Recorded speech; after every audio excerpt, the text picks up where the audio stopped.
Deus sabe o que Ele está fazendo. Este é o tema do devocional de hoje. E eu quero, antes de começar aqui a ler as Escrituras, agradecer a você que acompanha aqui conosco mais uma vez, convidar você, se ainda não é um inscrito, a se inscrever no nosso canal também, mas lembrar você sempre daquilo, que nós falamos aqui já várias vezes. Você tem um trabalho aí na tua cidade, valorize esses trabalhos, compartilhe, participe deles também, como eu sempre peço para você fazer aqui. Nossa intenção é sempre de levar isso mais adiante, principalmente aqui na região onde estamos, que as pessoas venham a conhecer a Cristo como Salvador, venham aceitá-lo como Salvador de suas vidas. Sei que hoje é um dia de feriado, onde muitos estão aí reunidos com seus familiares, outros em passeios, em outros lugares além das suas casas. Quero lembrar você que Deus tem te guardado durante todo este ano, você tem se protegido, tem sido coerente diante de tudo isso que tem acontecido. Não se esqueça dos cuidados aí, para que você não exceda nisto e acabe fazendo de um dia que é para ser um dia feliz, com a sua família no feriado, às vezes se tornar um dia caótico, um dia sofrido para você. Coloque Deus em primeiro lugar, ore diante de tudo que você for fazer, de cada viagem que você for fazer. Coloque Deus aí nas suas orações, tenho certeza que Ele te guiará, levará você e trará você também em segurança. Nós não cremos que hoje tenha sido o dia, vou usar apenas aqui um pequeno espaço de tempo para dizer, nós não cremos que hoje tenha sido o dia do nascimento de Jesus Cristo. Escrituras e escritos da época nos dão a entender isso, Nós que cremos na mensagem também temos isso aqui pela mensagem, que este nascimento veio a acontecer, na verdade, por volta do mês de abril, neste mês em que estamos aqui agora, em dezembro, em Israel, a temperatura é muito diferente daquela que a Bíblia menciona para aqueles dias. Seria impossível daqueles fatos acontecerem nessa data. Se você olhar mais profundamente na história, você verá que isto casa, com algumas adorações pagãs que haviam ali e que foi unido duas datas aí entre o cristianismo e aquele sistema romano que havia na época, chegando a esta data. Não é o assunto nosso aqui de hoje, mas para que você entenda, mas que você que está aí aproveitando o seu feriado, que você possa saber valorizar o que Deus tem te dado durante este ano e aproveitar este dia, um dia aí onde tem muitos lugares que terão seus cultos, Você vá à casa de Deus, ouça acerca da palavra de Deus, eu tenho certeza que isso será muito positivo para você. Pois bem, nosso assunto então é Deus sabe o que Ele está fazendo. Nós vamos tomar Gênesis capítulo 6, versículo 14. Faze para ti uma arca da madeira de gofer e farás compartimentos na arca e a betumarás por dentro e por fora. Na mensagem Creia de Coração, pregada no dia 23 de junho de 1957, parágrafo 30 a seguir, o irmão Branham diz: Noé, quando ele construiu a arca, ele testemunhou para o mundo injusto que ali havia um Deus justo. Ora, o mundo sempre sente dificuldades de aceitar a Cristo. E aquilo que Cristo estabeleceu, aquilo que Deus tem estabelecido como certo, é um escândalo para o mundo. O mundo sempre está vivendo de extremos. O mundo está vivendo de bagunça. O mundo está vivendo daquilo que lhe é mais conveniente. Mas Cristo não age desta maneira.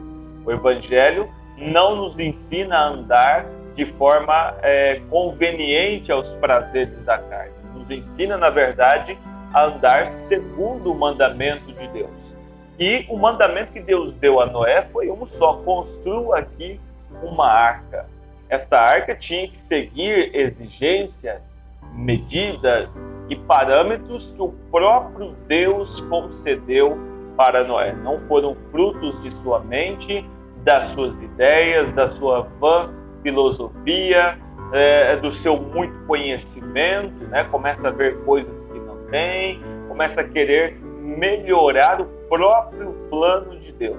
Ora, isto é insanidade. Insanidade. Noé não tinha esta insanidade. Noé obedeceu, por mais que pudesse parecer estranho tais ordens, porém ele as obedeceu perfeitamente. Olha só isso. Embora parecesse ser loucura quando ela foi construída, mas ficou provado ser o único barco que flutuaria através da tempestade. Ora, o que vai fazer você sair do meio de todas essas tempestades do dia em que nós estamos vivendo com a mente sadia, se não a palavra de Deus? Nós lembramos, por exemplo, o irmão Branham citou acerca de Lutero ali nos seus dias, e ele destacou algo ali muito interessante, dizendo, olha, não é a bravura que Lutero teve de romper com o sistema católico daquele dia, né, ocasionando a reforma protestante, não foi esta ou talvez o maior feito dele, mas foi conseguir ficar com a mente sadia diante de tantas coisas que foram surgindo dali em diante. Tantas coisas mudando, alterando, ora um sendo extremo, ora o outro, e assim, coisas novas surgindo todos os dias, e a mente continuar sadia. Ali estava um grande exemplo de um homem dirigido por Deus, e Noé também foi um grande homem tomado por Deus. Pois bem, ele diz assim, enquanto ela estava sendo construída, ele condenou o mundo perverso e justificou aqueles que creram naquilo. Às vezes Deus faz coisas tão ridículas aos olhos dos homens. Você já parou para pensar que tipo de madeira com a qual Noé construiu esse barco? Tirado ali daquelas árvores, né, de chita. E esta é a madeira mais macia que se pode encontrar, como que um bálsamo. Você jogaria ela no lago, ela iria afundar em 5 minutos. E não é uma coisa, ela é uma madeira cheia de buracos. E não é uma coisa estranha que a arca tivesse que suportar o teste da grande destruição antediluviana e ela tivesse sido feita de uma madeira macia. Parecia ser muito contraditório, sabe? Não, tem que ser alguma coisa dura, tem que ser rígido, senão as ondas baterão e isto vai afundar. Porém, a ordem que Deus deu foi aquela madeira. Madeira porosa, madeira cheia de furinhos, madeira, vamos dizer assim, que não tinha valor. Não era uma madeira de lei, não, uma madeira muito fraquinha aos olhos humanos. Se você tomar um exemplo e fazer aqui um paralelo, uma comparação, você vai ver também que há muitas pessoas que pensam que não, olha, você tem que ser perfeito, um homem assim, que nunca erre, porque aí sim Deus vai fazer algo com você, aí Deus vai converter você, mudar você, quando na verdade Deus vai ao encontro daqueles mais dificultosos. Ora, foi assim comigo, talvez foi assim com você também. Deus veio ao nosso encontro, nos encontrou como homens cheios de problemas, homens e mulheres cheios de dificuldades e pessoas aparentemente muito melhores do que nós. Deus passou por eles, Deus não os escolheu, Deus não os chamou, Deus não os capacitou para aquilo que Ele tem chamado, preparado e nos capacitado. Olha que coisa gostosa de ver que nós chegamos à presença de Deus como uma madeira porosa também, cheia de imperfeições, cheia de buracos, de vazios, mas uma coisa é certa, assim como aquela madeira ali da arca era assim, nós também éramos, mas ela era uma madeira apropriada para aquele tipo de trabalho. Você é também uma ferramenta apropriada para o tipo de trabalho que Cristo precisa nesta era final. Nós não estamos aqui, não é para acrescentar, não é para interpretar a Bíblia do nosso próprio jeito, mas para crer, para carregar a fé no nosso coração, acender uma tocha de fé em nós e irmos com isso até o dia do arrebatamento. Então, esta madeira porosa, que era ali aparentemente fraca, ela era madeira apropriada. Por quê? Porque ela era maleável. ela aceitava ser alguma coisa, misturar-se a ela, alguma coisa positiva. Porque aí você segue aqui, o irmão Branda disse, olha, quando ficamos tão rígidos e endurecidos em nossos caminhos, Deus não pode nos usar para nada. Sabe quando você se acha o autoconfiante, o perfeito? Deus não pode, Deus não consegue fazer algo maleável na sua vida. Deus, não somos nós. Deus quer fazer isto na sua vida. Deus quer tirar você da vil condição de pecado e encher você com uma resina especial. Estou dizendo isso porque isto foi o que Noé fez ali naquela arca. A direção que ele teve foi o quê? Olha, passe um betume nessa madeira. Betume era tirado de uma resina, aquelas árvores eram batidas ali, aquele suco, aquela resina saía daquela árvore e então era feito tudo de uma forma muito manual. O betume, aquele betume era colocado sobre esta madeira que era porosa, cheia de buraquinhos, e esse betume entrava nesses buracos e tampava aquilo. Não mais havia furos naquela madeira, aquela madeira não era mais uma madeira fraca. Então ele disse, ele pegou aquela resina, derramou na madeira e os buraquinhos que havia na madeira leve, eles se encheram com a resina, revestindo aquela madeira. E ela ficou mais dura que aço. Ora, Deus nos toma como ninguém e nos faz ser alguém. Deus toma você do vil pecado, do lamaçal do pecado, derrama sobre você o Espírito Santo e o homem que ninguém dava valor, o homem que a sociedade não valorizava, o homem que a família havia desprezado, agora sendo revestido do Espírito Santo, se torna um homem resistente, uma nova criatura, um homem de valor, um homem de princípios, um homem que ama a Deus acima de todas as coisas, que não aceita nada entrar na sua vida a não ser o Espírito Santo. Ele não quer nada que faça ele se tornar fraco, ele quer se tornar aqui como um aço, algo firme, algo resistente, e ele sabe que somente o Espírito Santo pode fazer isso. Por isso, quanto mais ele tem o Espírito Santo, mais ele quer também o Espírito Santo. Ele não cede à sua intelectualidade, ele não cede ao seu muito conhecimento, mas ele é humilde, ele sabe o seu lugar, ele respeita o próximo, ele é ordeiro, ele ama a palavra de Deus como um todo e ele se torna realmente aquilo pelo qual ele foi criado. Ora, todos nós somos criados aqui, não foi para viver uma vida medíocre, uma vida pequena, sabe? Apenas de problemas e dificuldades, não. Deus quer que você ceda, que você esvazie de si mesmo e deixe que esse Espírito Santo venha e te preencha. E quando ele fizer isso, ele levará você a uma outra atmosfera, a um outro ponto diferente. Deus toma a sua igreja, a qual se esvazia. A igreja não se julga perfeita, a igreja não se julga melhor que os outros. Nós aqui que frequentamos o tabernáculo, nós não nos consideramos melhores do que ninguém. Não se trata de sermos melhores do que ninguém. Se trata de buscarmos, e eu creio que temos, o Espírito Santo morando dentro de nós. Esta é a grande diferença.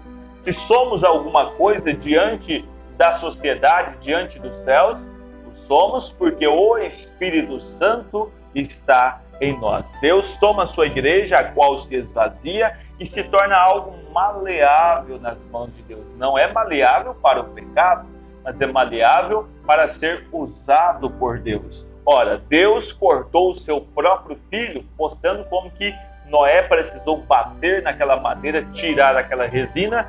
Deus fez isso com o seu filho, Deus cortou o seu próprio filho, né, numa expressão aqui, tirou a vida do seu filho, golpeando e ferindo ele naquele calvário, e derramou aquela vida no crente. Ele se torna purificado e pronto para o julgamento. Ora, esta é a única coisa que suportará o julgamento. Que julgamento é esse? Esta pressão toda, vamos aplicar isso a toda esta pressão que estamos vivendo. O betume foi o que fez a arca de Noé suportar aquela tempestade até então nunca vista. maior de todos os desafios foi suportado com uma madeira que ninguém dava crédito de nada para ela. Uma madeira que ninguém sonharia, os melhores projetistas do dia nunca que escolheriam aquilo. Escolheria uma aroeira, escolheria ali uma madeira de lei, um pau-brasil, uma madeira diferente, né? De resistência, que aparentemente diante dos olhos dos homens era a melhor escolha.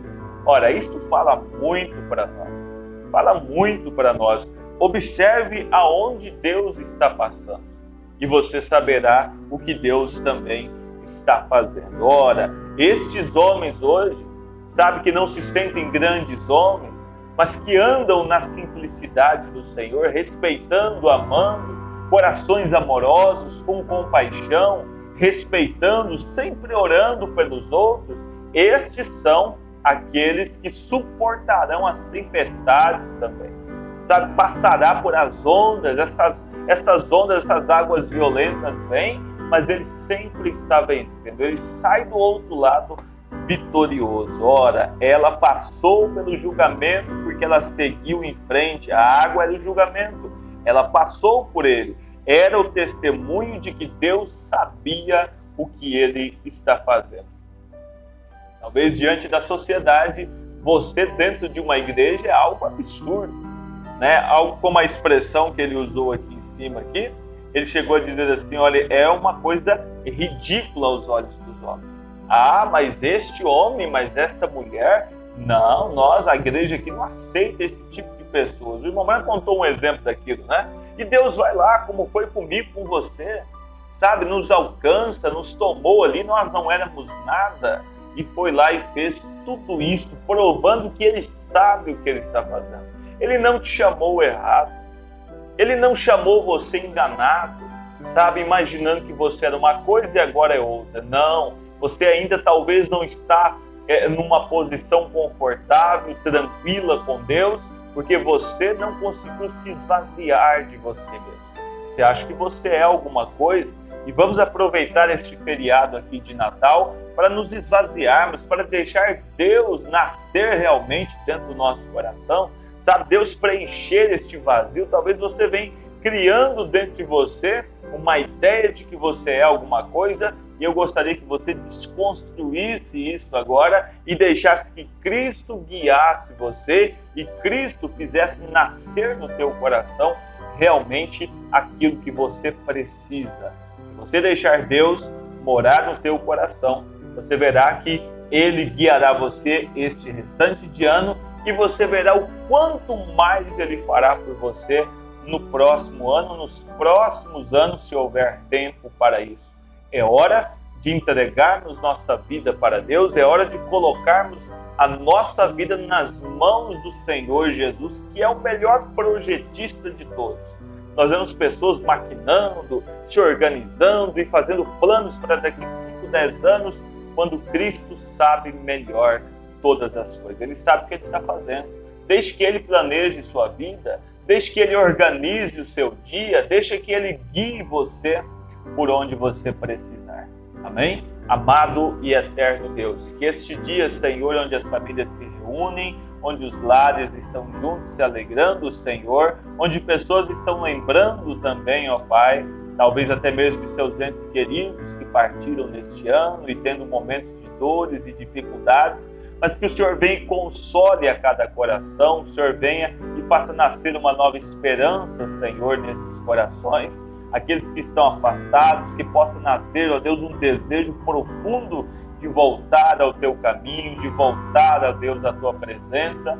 Pai, este é o meu pedido e a minha oração, que este Natal tenha um significado diferente em cada coração, que homens e mulheres possam, ó Deus, entender isso, que o Senhor sabe o que o Senhor está fazendo. Que esta seja uma verdade no coração de todos os que nos ouvem nessa hora.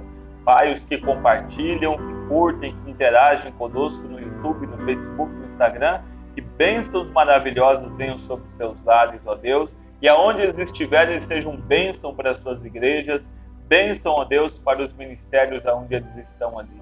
Em Teu santo e precioso nome pedimos isso, que cada ministro, cada irmão, cada irmã seja ricamente abençoado nesses dias de festanças, nesse final de ano, que possamos ter tempos maravilhosos em Tua presença. Em nome de Jesus nós pedimos isto a Ti. Amém, Senhor. Amém.